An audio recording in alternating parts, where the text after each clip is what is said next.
नमस्कार दोस्तों, स्वागत है आपका हमारे नए YouTube चैनल पर।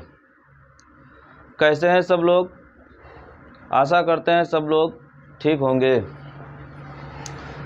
जैसा कि आप लोगों को पता है कि कल हम इतिहास का कोई भी वीडियो नहीं डाल पाए थे, उसकी जगह हमने करंट अफेयर का डाला हुआ था। तो आज हम लोग जो है उसी इतिहास की श्रृंखला को आगे बढ़ाएंगे और बताया था कि जो यूरोपीय कंपनियां आई हैं उनको हम धीरे धीरे जो है ख़त्म करना चाहते हैं कि जल्दी से टॉपिक हमारा जो है एंड हो जाए और आप लोग आगे बढ़ें। ज़्यादा तो कुछ नहीं बात करना है, आप लोग ये हमको बता दीजिए कि जो कल हमारा करंट अफेयर्स का वीडियो पड़ा हुआ था कैसा क्या रहा। बाकी तो हर चीज़ आप लोग जो है हमें कमेंट के माध्यम से बताते रहेंगे। तो आइए चालू करते हैं। अंग्रेज़ी कंपनियों का आगमन, यूरोपीय कंपनियों में ही ये लोग कौन से हैं, अंग्रेज़ लोग हैं, उन्हीं के बारे में थोड़ा सा बात कर ली जाए। कोशिश करेंगे कि वीडियो जो है ज़्यादा लंबा ना होने पाए, इस वजह से चीज़ें थोड़ा सा स्पीड से बताना चालू करेंगे। देखते हैं यूरोपीय कंपनियों के आगमन के बारे में। जैसा कि हम आपको बता चुके हैं कि हम आपको जो है वीडियो के माध्यम से सब चीज़ें मैप वाइज दिखा रहे हैं। तो आप देख लीजिए, आज हमने जो है ज़्यादा बड़ा मैप नहीं बनाया हुआ है। आज हमने भारत का मैप बना दिया हुआ है और यूरोप हमने लिख दिया हुआ है। तो यूरोप में जगह हमारी होगी कौन सी? इंग्लैंड। आप लोग चाहें तो हम लिखे देते हैं। अंग्रेज लोग आएंगे कहाँ से? इंग्लैंड से आएंगे। इंग्लैंड की आप लोग हमको राजधानी बताइए। इंग्लैंड की राजधानी है लंदन। अभी चर्चा में जो है ये हमारा देश चल रहा है क्योंकि यहाँ की महारानी एलिजाबेथ की मृत्यु हुई है। तो ये लोग यहीं से आते हैं। ये लोग आते हैं, यहाँ का माहौल देखते हैं क्योंकि यहाँ पर इनके पहले पुर्तगाली और डच लोग जो है डच लोगों ने जो है व्यापार अपना किया हुआ था। तो इन लोगों का आगमन हमारे यहाँ पर होगा। तो आइए देखते हैं कि कैसे कहाँ पे क्या होता है। तो देख लीजिए, हमने यहाँ पर लिख दिया हुआ है 1599 में लॉर्ड मेयर की अध्यक्षता में एक सम्मेलन होता है। क्योंकि आप देख रहे हैं कि जो यूरोपीय कंपनियां जो आ रही हैं वो सब मसाले के लिए आ रही हैं, और चाहे हमारा जो है पुर्तगाल देश रहा हो या हमारा नीदरलैंड रहा हो, ये सब जो है ये सब हमारे जो है गर्म मसालों के लिए लालायित हैं। तो उसी श्रृंखला में ये लोग भी जो है यहाँ पर मसालों के व्यापार के लिए उत्सुक होते हैं। और एक लॉर्ड मेयर नाम का व्यक्ति होता है, इसकी अध्यक्षता में एक सम्मेलन होता है। कहाँ पर? लंदन में 1599 में। ध्यान रखना, सबसे पहले ये लंदन में एक सम्मेलन होता है। इस सम्मेलन पर इसी मसालों को लेकर चर्चा की जाती है। जब यहाँ पर सम्मेलन होता है तो सबके सहयोग से एक यहाँ पर कंपनी बनती है जिसका नाम होता है governor and company of merchants of London trading into the east Indies. ध्यान रखना, इस कंपनी का जो है यहाँ पर निर्माण हो जाता है। इसमें 200 से अधिक जो है भागीदार देश होते हैं। तो ये लोग जो है यहाँ पर इसका निर्माण कर देते हैं। किसका भैया? इस कंपनी का। तो ये कंपनी हमारी जो है बन जाती है और इसका पहला गवर्नर टॉमस स्मिथ को बनाया जाता है। लिख देते हैं इसका पहला गवर्नर कौन होता है? तो टॉमस स्मिथ।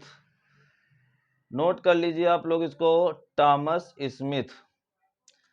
अभी तो ये बोर्ड साफ आपको दिख रहा है, इसमें अभी कुछ डेट्स वगैरह लिख जाएंगी तो थोड़ा सा सही नहीं लगेगा, तो साथ साथ में आप लोग नोट करते जाइएगा। तो ये पहला हमारा इसका governor and company of merchants of London trading into the east Indies का पहला गवर्नर होता है टॉमस स्मिथ। अब ये कंपनी जो है व्यापारिक अधिकार दे देती है और ये व्यापारिक अधिकार मिलता है कब? 31 दिसंबर 1600 ईस्वी को। यही कंपनी अभी आगे चल के हमारा ईस्ट इंडिया कंपनी के नाम में बदल जाएगी। आप लोगों से पूछ देते हैं ईस्ट इंडिया कंपनी की स्थापना कब हुई थी? तो ध्यान रखना, 31 दिसंबर 1600 को हुई थी। और इस ईस्ट इंडिया कंपनी के माध्यम से भारत अगर कोई आने वाला होगा तो एक अंग्रेज है जिसका नाम है विलियम, वो यहाँ पे आएगा। उसके बाद अब ये सब जो काम यहाँ पर हो रहा था, इस समय इंग्लैंड यानी ब्रिटेन की महारानी थी कौन? एलिजाबेथ। ये जो है यहाँ पर महारानी थी। एलिजाबेथ व्यापारिक अधिकार दे देती हैं, लेकिन कुछ दिन के पश्चात इनकी मृत्यु हो जाती है। किसकी? एलिजाबेथ की। एलिजाबेथ की जब मृत्यु हो जाती है तो मृत्यु के बाद हमारा जो है नया यहाँ का शासक बनता है, जिसका नाम होता है जेम्स प्रथम। जेम्स प्रथम परमिशन दे देता है कि ठीक है, आप लोग जो है व्यापार करिए जाके। वैसे जेम्स प्रथम 1609 के आसपास हमारा जो है शासक बनता है। आप जानते हैं कि कंपनी 31 दिसंबर 1600 को वहाँ से चलती है और व्यापार करना अपना चालू करती है, तो 1601 से लगा के 1612 तक की इनको जो है 20% वार्षिक लाभ प्राप्त होता है। मतलब जितना भी पूंजी लगाए थे तो उसमें से जो है इनको 20% वार्षिक लाभ प्राप्त हो जाता है। किस कंपनी को? अब जब लाभ प्राप्त हो जाता है तो जाहिर सी बात है कि ये लोग जो है व्यापार के लिए बिल्कुल लालायित तो उठेंगे और भरपूर कोशिश करेंगे कि किसी हिसाब से जो है यहाँ पर अपना जो है कदम बढ़ाया जाए। तो ये जो है व्यापार हो जाता है। इसी के बाद क्या होता है, यहाँ पर इंग्लैंड में क्रांति आती है। आपसे जो है क्वेश्चन पूछा जाता है, इंग्लैंड में क्रांति कब आई थी? तो 1688 में आई थी। डेट आप कायदे से इसको देख लीजिए। इंग्लैंड में क्रांति आती है। जब इंग्लैंड में क्रांति आती है तो जेम्स प्रथम का जो शासन चल रहा होता है वो खत्म हो जाता है और नया शासन आ जाता है। किसका? विलियम तृतीय और मैरी का। ये विलियम तृतीय और मैरी जो है नए शासक हमको देखने को यहाँ पर मिल जाएंगे। अब जब ये नए शासक आ जाते हैं तो ये सोचते हैं कि यार हम भी जो है कोई कंपनी बनाएं और वो भी मुनाफा बनाएं। तो यहाँ पर एक नई कंपनी न्यू कंपनी के नाम से निर्मित की जाती है। लेकिन क्या होता है कि ये हमारी कंपनी असफल हो जाती है। असफलता के अगर पीछे बात करेंगे तो क्यों असफल हो जाएगी? तो जाहिर सी बात है, ये जो कंपनी है पुरानी है। यहाँ के अपने भारत क्षेत्र के या एशिया के क्षेत्र को, रंग रवैये को ये लोग समझ रहे हैं, लेकिन ये जो है नहीं समझ पाते हैं, असफल हो जाते हैं। इनको बहुत घाटा लगता है। बाद में एक व्यक्ति आता है जिसका नाम होता है यहाँ पर लॉर्ड गोडोल्फिन। ये लॉर्ड गोडोल्फिन इस नई वाली कंपनी का विलय करवा देता है। किसमें? पुरानी वाले में। यानी जो ईस्ट इंडिया कंपनी हमारी है, जिसकी स्थापना governor and company of merchants of London trading into the east Indies के नाम से हुई है, इसको इसमें ये क्या करता है? मर्ज करवा देता है। कहता है भैया एक में मिल जाओ तो तुमको लाभ हो जाएगा। क्या नाम है इसका? लॉर्ड गोडोल्फिन।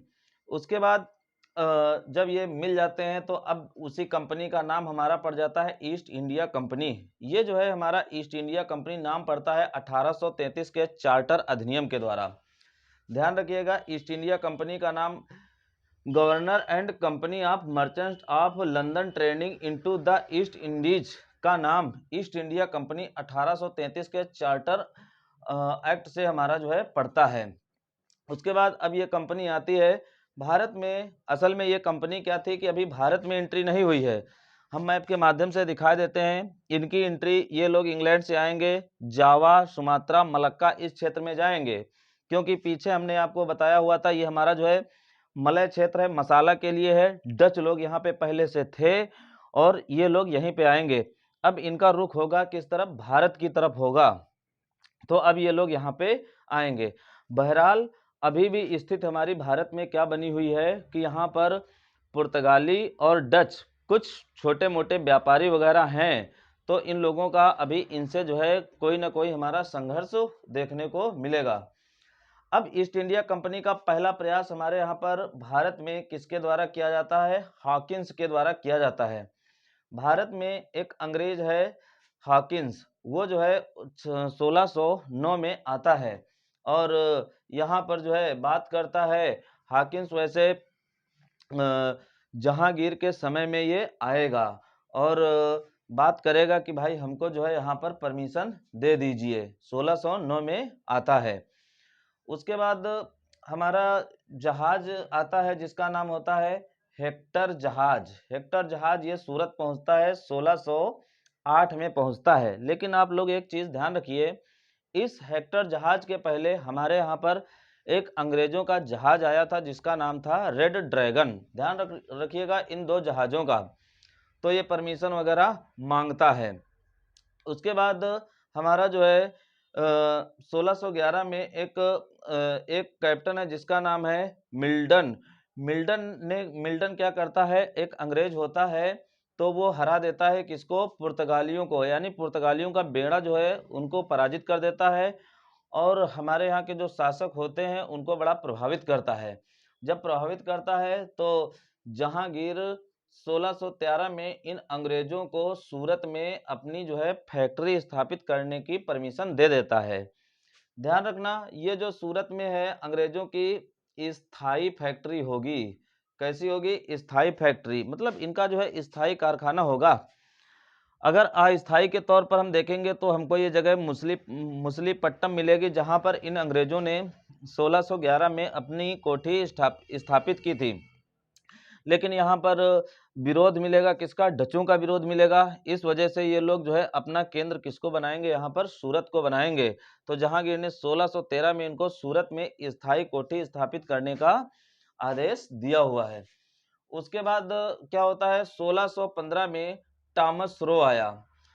आपसे क्वेश्चन यहाँ पे दो पूछे जाते हैं कि जो आपका ये आया था जिसका नाम था, जो जहांगीर से मिला हुआ था जिसका नाम था हॉकिंस, आपसे पूछा जाता है हॉकिंस किसका पत्र लेके आया था और किसके दरबार में आया था, किसके नाम का पत्र लेके आया था। तो ध्यान रखना, ये जो पत्र लाता है हॉकिंस, ये जो है जेम्स का पत्र लाता है और अकबर के नाम से लाता है, और आता किसके यहाँ पर है, जहांगीर के यहाँ पर आता है। तो इसकी मुलाकात होती है कहाँ पर भैया, सूरत में। उसके बाद टॉमस रो 1615 में आता है और ये जहांगीर से कहाँ पर मिलता है, अजमेर में मिलता है। बहुत ही इंपॉर्टेंट है, आप लोग नोट कर लीजिए कहाँ पे मिलता है ये, अजमेर में। लोक सेवा आयोग की परीक्षाओं में आपसे ये क्वेश्चन बहुत ज़्यादा पूछा जाता है कि टॉमस रो जहांगीर से कहाँ पर मिला हुआ था, तो ध्यान रखना ये अजमेर में मिलता है। उसके बाद एक यहीं पे घटना हो जाती है कि 1632 में एक सुनहला जो है हमको फरमान मिलता है, किसके द्वारा, तो गोलकुंडा के जो सुल्तान है वहां से मिल जाता है। तो गोलकुंडा में जब सुनहला फरमान मिल जाता है तो इन अंग्रेजों को गोलकुंडा के क्षेत्र में कंपनी वगैरह बनाने के लिए सहूलियत मिल जाती है। अब इसी के बाद जो है जो पुर्तगाली लोग हैं, पुर्तगाली एक राजकुमारी हैं जिनका नाम है यहाँ पर कैथरीन। 1661 में चार्ल्स द्वितीय का विवाह हो जाता है, किससे, कैथरीन से। लिखे दे रहे हैं आप लोग, ध्यान कर लीजिए यहाँ पे, ये कैथरीन ये पुर्तगाली राजकुमारी हैं, मुंबई में इस समय हैं। जब इनका विवाह हो जाता है चार्ल्स द्वितीय से कैथरीन को, तो चार्ल्स द्वितीय को दहेज में मुंबई मिलता है। यानी अब जो मुंबई है किसका हो जाएगा, अंग्रेजों का हो जाएगा। और ये चार्ल्स द्वितीय करेंगे क्या, इसी ईस्ट इंडिया कंपनी को दे देंगे और कुछ रुपए वगैरह लेंगे। उसके बाद यहाँ पर क्या होता है, 1687 में अब अंग्रेजों ने क्या क्या किया हुआ है, अपना जो मुख्यालय बनाया हुआ है, किसको बनाया हुआ है, मुंबई को। पहले जो है स्थायी कोठी अपनी खोलते हैं कहाँ पर, सूरत में। लेकिन जब इनका थोड़ा सा विस्तार हो जाता है तो ये लोग क्या करते हैं, अपनी जो है जगह बना लेते हैं कहाँ पर, बम्बई में या मुंबई में। ध्यान रखना, मुंबई हमारा सालसेट द्वीप पर है और वर्तमान में महाराष्ट्र की राजधानी है। तो ये एक हमको जो है यहाँ पर इम्पोर्टेंट सूचना देखने को मिलती है। उसके बाद क्या होता है, 1688 में एक अंग्रेज होता है जिसका नाम होता है जॉन चाइल्ड। ये सोचता है कि यार अब तो हमारा जो है यहाँ पर पूरा क्षेत्र होता चला जा रहा है। तो ये क्या करता है, 1688 में मुगल बंदरगाहों को घेरना चालू करता है। अब ये जो इस समय मुगल बंदरगाहों को घेरना चालू करता है, इस समय शासन चलने लगता है किसका, औरंगजेब का। और आप जानते हैं कि मुगल काल में औरंगजेब थोड़ा सा शक्तिशाली शासक के रूप में जाना जाता है। तो ये जॉन चाइल्ड मुगल बंदरगाहों को घेरता है, लेकिन आसानी पूर्वक औरंगजेब क्या करता है कि इन लोगों को जो है पराजित कर देता है। उसके बाद क्या होता है कि यहीं पे जो है एक व्यक्ति होता है जिसका नाम होता है गेबियन बांटन। गेबियन बांटन जो है यहाँ पर शाह शुजा के यहाँ बंगाल में रह रहा होता है और परमिशन लेता है और व्यापारिक छूट प्राप्त कर लेता है। नाम ध्यान रखना, इनका नाम है गेबियन बांटन। ये तो बंगाल में व्यापारिक छूट को प्राप्त कर लेता है, यानी इनका थोड़ा सा दायरा बढ़ गया है। अब यहीं पर हुगली की यहाँ पर लूट होती है। अंग्रेजों के द्वारा हुगली को यहाँ पर लूटा जाता है। ये हुगली है कहाँ पर? पश्चिम बंगाल में है। लूटते यहाँ पर क्यों हैं? क्योंकि अकबर यहाँ पर औरंगजेब यहाँ पर 2% चुंगी कर लगाता है और 1.5% जजिया लगाता है। परसेंटेज हम लिखे दे रहे हैं, 2% है चुंगी और 1.5% है जजिया। एक सही 1/2% ये क्या है? जजिया। आप जानते हैं कि इनके समय में जजिया ज़कात और खुम्स वगैरह जो है टैक्स वगैरह थे। जब ये लगाते हैं तो ये हुगली की लूट करते हैं, लेकिन औरंगजेब इनको जो है पराजित करता है और ये अंग्रेज लोग गंगा सागर द्वीप की तरफ भगते हैं। अब यहीं पर एक चालाक अंग्रेज होता है जिसका नाम होता है जॉब चार्नाक। वो क्या करता है? औरंगजेब से माफ़ी मांगता है। ये जॉब चार्नाक औरंगजेब से माफ़ी मांगता है, औरंगजेब इसको क्या करता है? माफ़ कर देता है। जब माफ़ कर देता है तो जॉब चार्नाक सूतानामी में अपनी जो है कोठी स्थापित करता है 1690 में। सूतानामी जगह हमारी कहाँ पे पड़ेगी? पश्चिम बंगाल में ही पड़ेगी। आगे चलकर यही जॉब चार्नाक पश्चिम बंगाल में कलकत्ता की स्थापना करता है। तो आपको पता होना चाहिए कलकत्ता की स्थापना किसने की थी? तो जॉब चार्नाक ने की हुई थी। अब जब ये हमारा जो है सूतानामी में कोठी स्थापित हो जाती है और कलकत्ता की स्थापना हो जाती है, तो यहीं पर एक किला बनता है जिसका नाम होता है फोर्ट विलियम। आपसे पूछ देते हैं फोर्ट विलियम किला कहाँ पर है? तो आप बताएंगे कलकत्ता में है। और फोर्ट विलियम किला का जो पहला प्रेसिडेंट यानी हमारे यहाँ पर पहला प्रेसिडेंट बनता है तो कौन होता है? चार्ल्स आयर होता है। और यही फोर्ट विलियम ही हमारे यहाँ की भारत की अंग्रेजों के समय की राजधानी रहती है। और ये राजधानी हमारी 1700 से लेकर 1911 तक रहती है। आपको पता है कि भारत की राजधानी 1911 में जो है बदली जाती है, कलकत्ता से कहाँ पर? दिल्ली आती है।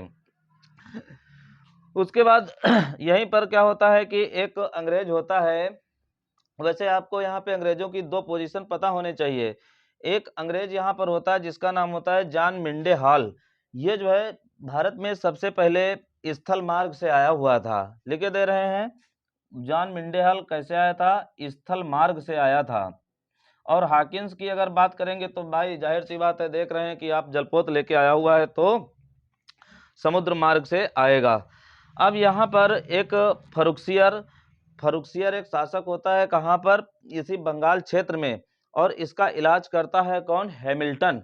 तो हैमिल्टन जब इलाज करता है तो अंग्रेजों को फरुखसियर के द्वारा एक सुनहला फरमान मिल जाता है और इनको जो है व्यापार आदि की अनुमति मिल जाती है। तो इस हिसाब से ये लोग जो है भारत में अपना क्षेत्र कायम करते हैं।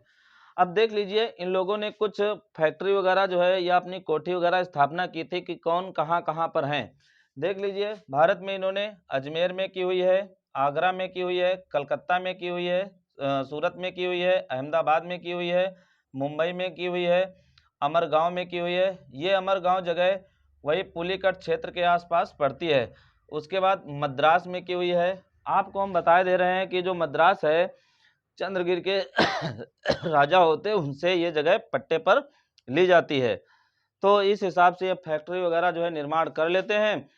औरंगजेब की मृत्यु हो जाती है। औरंगजेब के मृत्यु के बाद उत्तर मुगल काल के शासक आ जाते हैं, जो थोड़ा सा हमारे क्या हैं, इन शासकों से ढीले प्रवृत्ति वाले होते हैं, जिसका फायदा अंग्रेज उठाएंगे और स्थायी रूप से भारत में व्यापार करेंगे। व्यापार के बाद ये लोग यहाँ पर राजनीति के लिए भी सक्रिय हो जाएंगे। तो इस प्रकार से हमारे यहाँ पर अंग्रेजों का आगमन होता है।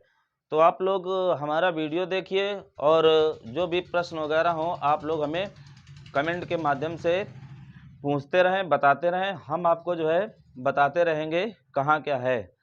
तो आप लोग जो है इसको नोट कर लीजिए। Thank you. जय हिंद, जय भारत।